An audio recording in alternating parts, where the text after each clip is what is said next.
ইসলাম দেশ মানবতার কল্যাণের জন্য কাজ করতেছি, এখানে আমি হারাজিতা বলতে আমি কিছু মনে করি না। আমার প্রতিক্রিয়া কি? আমার প্রতিক্রিয়া হলো, আমি নির্বাচনে অংশগ্রহণ করেছি ইসলাম ও দেশের মানবতার খেদমতের জন্য।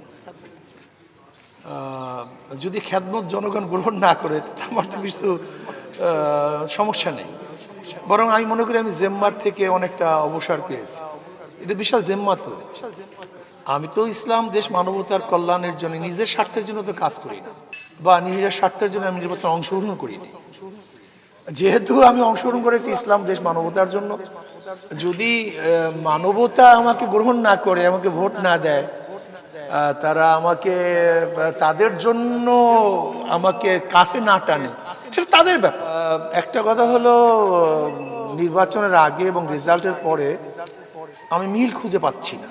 বহুল সমস্যা নেই, কারণ নির্বাচনের আগে একটা পর্যবেক্ষণ হয়, নেতা কর্মী, জনগণ, ভোটার সবার কাছে জিজ্ঞাসা করা হয় যে কি অবস্থা।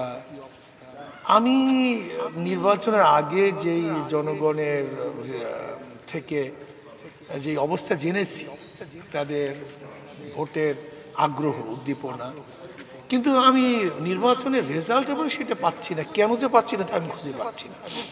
আমি জানি না কি হয়েছে।